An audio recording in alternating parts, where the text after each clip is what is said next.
pas seulement destinée, comme dans les textes hermétiques, à donner une idée de Dieu. Elle ne s'applique pas, comme chez Nicolas de Cuse, à l'intuition de l'univers. Elle vise plutôt à révéler leur rapport métaphysique, à suggérer les deux manières dont on peut dire que l'artifex divin est présent dans son œuvre. C'est d'abord le rapport d'une force à ce qu'elle anime qu'exprime l'image de la circonférence au centre multiple, Dieu étant à la fois le contenant de toutes choses et l'intimité de chacune. On le saisit dans son opération au moment où l'on arrive à concevoir que le même principe d'énergie meut les sphères qui enveloppent le monde et fait le don de la vie à tout ce qui l'habite. Mais ce n'est pas assez que d'exprimer cette relation dynamique.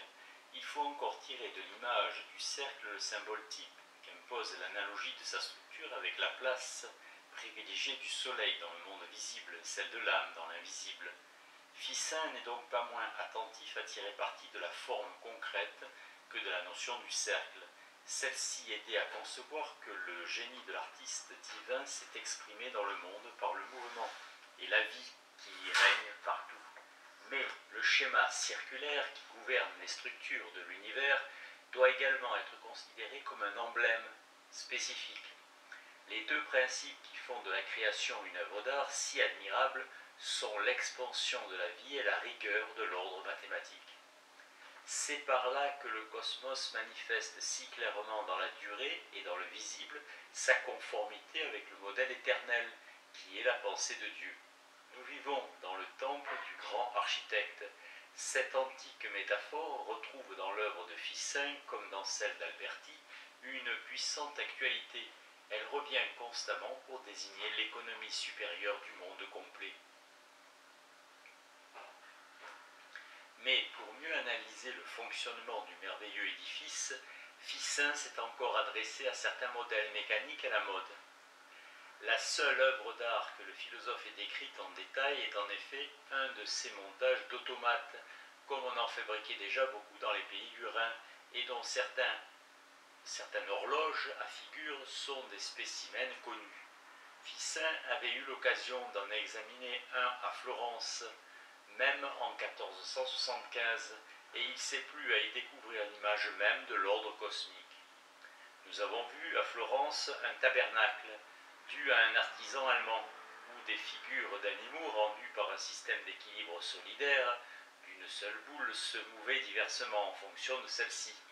Les uns couraient à gauche, les autres à droite, vers le haut ou vers le bas. D'autres se levaient, se baissaient, certains en entouraient d'autres, certains encore en frappaient d'autres. On entendait sonner des trompettes et des cors, chanter les oiseaux et autres phénomènes analogues qui se produisaient en grand nombre au seul mouvement de cette seule boule. C'est ainsi que Dieu, par son être même, il s'identifie en fait à son intelligence et à sa volonté, centre infiniment simple, d'où, nous l'avons dit ailleurs, tout procède comme un jeu de lignes, imprime au moindre mouvement une vibration à tout ce qui dépend de lui. Dans le jeu de ces marionnettes qui fournit comme une définition pré-cartésienne du cosmos, Ficin s'intéresse avant tout à l'unité interne du mécanisme, à la perfection esthétique du mouvement. Le choix de cette illustration concrète est significatif, car il achemine vers une idée capitale pour l'anthropologie de Ficin et facile à discerner tout au long de la théologie platonicienne. L'homme n'est pas seulement à la hauteur de la création par son aptitude à en saisir le mécanisme et l'harmonie, mais surtout par son propre dynamisme de créateur. L'âme, selon Ficin, est comme symétrique de Dieu par rapport à la totalité du réel. Elle recueille et fait fructifier tout ce qu'il a répandu dans l'univers. À l'art divin qui s'exprime absolument, on l'a vu dans la beauté du monde, répond l'activité artistique de l'homme, qui tire intégralement parti de celle-ci.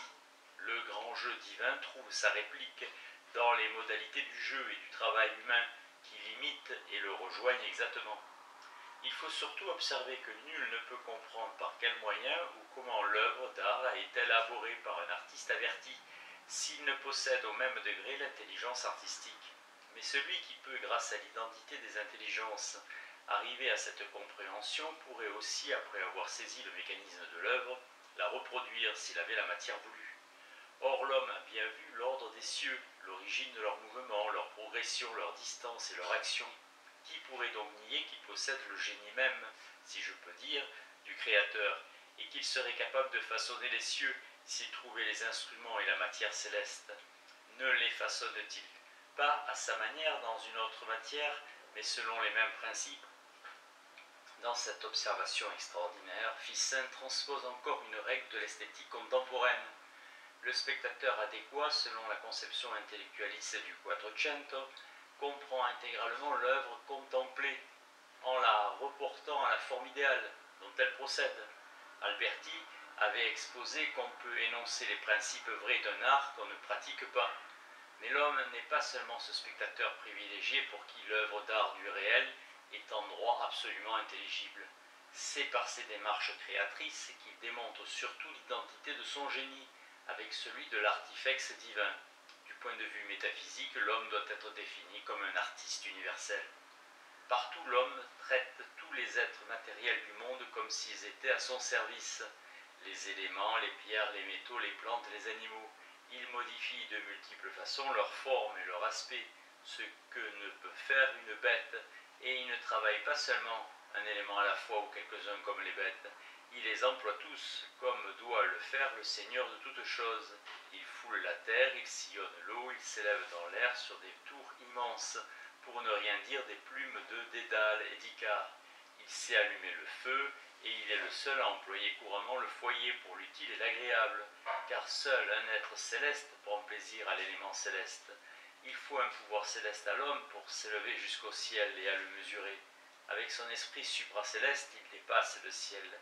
L'homme n'emploie pas seulement les éléments à son service, mais ce que ne fait jamais l'animal. Il est soumis à ses desseins créateurs. Si la providence divine est la condition d'existence du cosmos entier, l'homme qui veille sur tous les êtres, vivants ou non, de l'univers est bien une sorte de Dieu. Il est le Dieu des bêtes dont il se sert, qu'il gouverne et qu'il éduque. Il est le Dieu des éléments, où il fait son séjour et dont il a l'emploi. Il est le Dieu de tous les êtres matériels qu'il traite, modifie et transforme. Et cet homme qui règne physiquement sur tant de choses et tient la place de la divinité immortelle, il est hors de doute qu'il est aussi immortel. Cette amplification oratoire montre bien le ton élevé et l'accent lyrique que Ficin substitue à la démonstration scolastique quand il interprète les grands thèmes de son temps. Elle révèle des nuances originales et des implications de sa doctrine. Le philosophe s'efforce d'établir la réalité absolue de l'âme universelle dans l'espace et immortelle dans le temps. C'est en fonction de cette notion centrale qu'il décrit l'adhérence profonde de l'homme à la création et à ce prodigieux pouvoir qui couvre tous les aspects du réel. L'artiste, l'ingénieur, le technicien sont au centre de cette relation dynamique et fonctionnelle qui vise à l'achèvement de la création. Et c'est pourquoi l'activité que l'on embrasse sous le terme d'art correspond si bien à l'activité divine, qu'elle seule peut en donner une idée valable. Il faut donc dire que la puissance humaine est à peu près semblable à la nature divine. Ce que Dieu crée dans le monde par sa pensée, l'esprit humain le conçoit en lui-même par l'acte intellectuel, l'exprime par le langage, l'écrit dans ses livres, le figure parce qu'il construit dans la matière du monde. L'éloge de Dieu prend tout son sens dans cette position symétrique de celle de Dieu. C'est le triple pouvoir de concevoir, d'énoncer et de produire des formes qui est le ressort de ses capacités créatrices. Le livre 3 du De Dignitate et Excellentia Hominis, composé 25 ans plus tôt par Manetti, avait énoncé ce beau thème en prenant appui sur la Genèse et quelques citations de Mercure Trismégiste, en multipliant naïvement les exemples de l'activité humaine et en n'oubliant pas d'ajouter à la merveille des pyramides la coupole de Florence, achevée par Brunelleschi. Ficin reprend le motif moderne, mais remontant avec autorité aux sources patristiques, en particulier à Lactance. Il lui donne toute son ampleur philosophique et inscrit les manifestations admirables du génie humain parmi les signes du magnum miraculum dont parle Alasclepius. C'est la tradition hermétique qui porte la nouvelle célébration de l'art. Avec le pouvoir de contempler le ciel et de connaître le divin, Hermès place parmi les privilèges de l'homme l'invention des arts dédaléens, c'est-à-dire la fabrication de statues animées pourvues de souffle, cette illusion de la vie qui fait de l'art une véritable magie. L'association sera décisive pour toute la spéculation de la Renaissance. Ficin a souvent analysé ce qu'il y a à son sens de prodigieux dans les dons supérieurs qui s'exercent dans tous les arts, une grande rapidité de perception, une très vaste et indestructible mémoire, une sagace anticipation de l'avenir, l'usage de mots innombrables. Il donnait les conseils précis pour accroître leur puissance, et c'est avec une sorte de respect qu'il évoque les instruments qui assurent à l'homme son règne et sa prise sur l'univers. Les mots et les formes concrètes, comme celle de la géométrie où s'accomplit le passage perpétuel de l'invisible au visible, et inversement de la matière à l'esprit. Mais l'idée nouvelle qui triomphe dans l'enseignement de Ficin est celle de l'unité foncière de toute l'activité humaine, de la poésie à l'architecture, et l'affirmation d'un impulsus commun à tous les arts suffisait à transformer l'horizon spirituel de l'époque. Les loges des arts et techniques était en effet une contribution à l'actualité. Ficin l'a souligné lui-même dans la lettre célèbre à Paul de Middelbourg, qui suit de peu la mort de Laurent de Médicis. Ce que les poètes ont dit de 4 âges de plomb, de fer, d'argent et d'or, note Platon dans sa République, l'a appliqué à 4 espèces d'hommes en attribuant à certains esprits un principe de plomb, à l'autre de fer, à d'autres d'argent et d'or. Si nous devons parler d'un âge d'or, c'est assurément de celui qui produit des esprits d'or, et que notre siècle soit précisément celui-là. Nul n'en peut douter qui considère ces admirables inventions. Notre siècle, notre âge d'or, a ramené au jour les arts libéraux qui étaient presque abolis, grammaire, poésie, rhétorique, peinture, architecture, musique et l'antique chant de la lyre d'Orphée, et cela à Florence. Cette émigration suggère une refonte du vieux système des 7 arts, en faveur d'une classification moderne. Elle n'a pourtant pas été utilisée plus avant et la lettre est d'ailleurs l'un des derniers écrits de Ficin. La logique du système aurait dû le conduire à intervenir plus nettement dans la querelle des arts libéraux qui commençait à intéresser les artistes et les amateurs. Il n'en a rien fait, comme s'il avait consenti à rester prisonnier des vieux cadres. Malgré tout, aucune doctrine philosophique n'éclaire et ne justifie si heureusement l'attitude typique des grands artistes florentins de la fin du XVe siècle, de ces techniciens qui appartiennent tous à l'idéal de l'Ephaistos Polytechnes, Verrocchio, Léonard, Giuliano da San Gallo, Michel-Ange. Leur activité dans les domaines de l'ingénieur, du décorateur, du constructeur réalise ce que Ficin décrit comme le rôle éminent de l'homme, Deus Interis. Il organise et achève l'univers. Il illustre concrètement l'anthropologie métaphysique de Ficin et inversement, l'effort de leur génie se comprend mieux sur le fond révélateur de la doctrine de l'Académie. La lettre si souvent citée à Ludovic Sforza, où Léonard énumère ses capacités universelles, en est le véritable commentaire. Le paradoxe platonicien et la psychologie de l'art. Des affirmations aussi vigoureuses sembleraient appeler une interprétation méthodique des propriétés des arts plastiques que l'on ne trouve en fait ni chez Ficin ni chez ses amis. Purs humanistes, ils ne traitent guère dans leurs écrits que des problèmes du langage et de la poésie. Mais la réserve apparente de l'Académie à l'égard des arts ne devrait-elle pas s'exprimer encore parce qu'il est permis d'appeler le paradoxe platonicien? Une décision solennelle du philosophe grec avait écarté de l'édifice spirituel les arts condamnés, avec la poésie et le domaine entier de la mimésis, au nom de la beauté supérieure qui est des idées et non des apparences. Tout au plus tolérera-t-il la peinture et la sculpture qui s'en tiennent au canon abstrait sans rechercher l'illusion.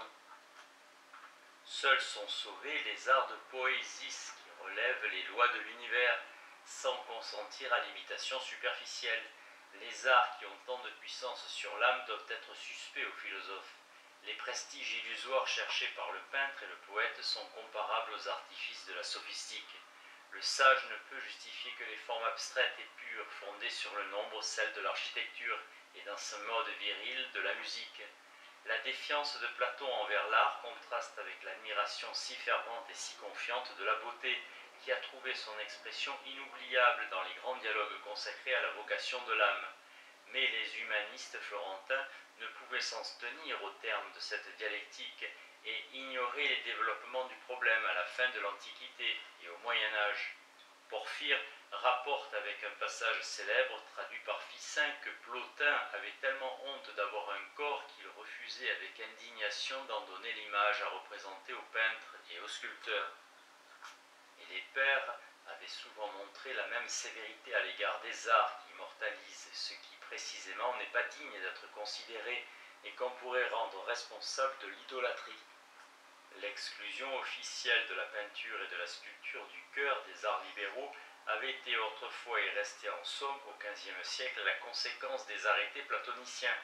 Mais Plotin n'avait-il pas admis que l'ascèse spirituelle peut prendre appui sur la contemplation des œuvres d'art? Le Zeus de Phidias offre aux sages un mode de participation à l'essence divine. L'art sacré avait pu être ainsi revalorisé et Byzance avait élaboré les normes d'une peinture destinée à préparer l'âme à la présence de l'infini. Mais est-ce là ce qui pouvait justifier l'éloge du XVe siècle florentin?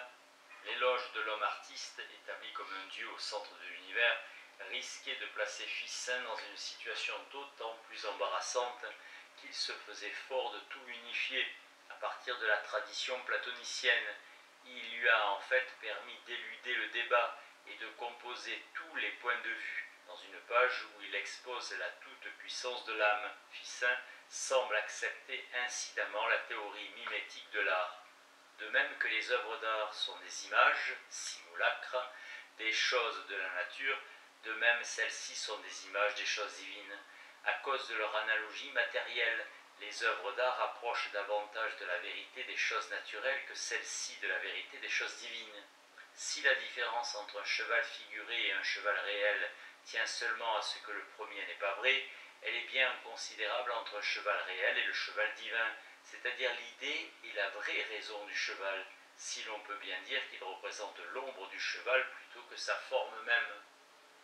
On reconnaît le langage de Platon, l'art s'attachant à l'apparence et ne reproduisant que l'ombre d'une ombre, ignore l'accès au plan des idées, mais la nocivité ou même l'infériorité des arts d'imitation n'est nullement soulignée car Ficin, renversant le point de vue, va utiliser leur exemple comme preuve privilégiée de l'activité de l'âme en face de la nature, et l'illusionnisme, qui était le fondement de la condamnation traditionnelle de l'art, devient une des raisons de l'exalter.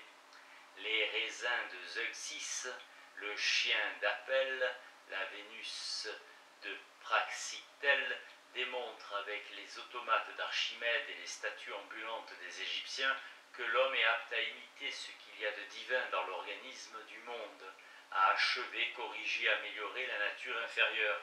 On doit donc poser le problème de l'art sur le plan de la puissance créatrice qui domine par vocation les données naturelles.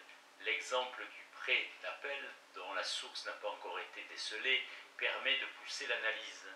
Quand Apelle regardait un pré, il tâchait de le peindre avec ses couleurs sur un panneau. L'ensemble du champ s'offrait à lui un seul moment et excitait son désir. Cette vue et cette excitation, c'est ce qu'on pourrait appeler l'action.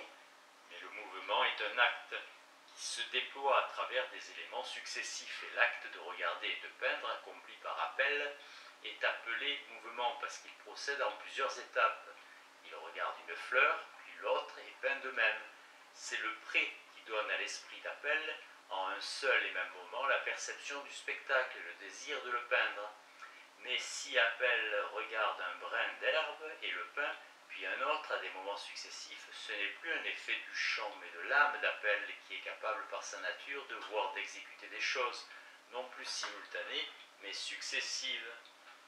En un mot, si l'excitation initiale vient de la sensation, la perception de l'artiste et surtout l'exécution qui se déploie dans la succession suivent le rythme particulier de l'âme. Mais cette observation est seulement destinée à bien distinguer les modalités de notre activité intérieure normale des opérations provoquées par l'intervention de Dieu et du monde angélique, où les intuitions s'offrent comme des totalités, et c'est précisément vers les fulgurations de la vision supérieure et ses symboles qu'inclinent les curiosités de Ficin. C'est là qu'il pourrait développer la doctrine de Plotin, mais tout au contraire il souligne dans les arts plastiques comme signe de leur validité le fait que la personnalité de l'artiste s'y exprime vigoureusement. Dans les œuvres d'art qui intéressent la vue et l'ouïe, l'esprit de l'artiste se révèle tout entier, et beaucoup moins pour les autres sens. Dans les tableaux et les constructions rayonne le savoir et l'habileté de l'artiste. Nous pouvons y voir la disposition, et comme l'image de son esprit, car l'esprit s'y exprime et s'y reflète, aussi bien qu'un miroir réfléchit le visage de celui qui s'y regarde. L'esprit de l'artiste se manifeste parfaitement encore dans les discours, la musique et les chants. La forme et le dessin de l'âme y transparaissent.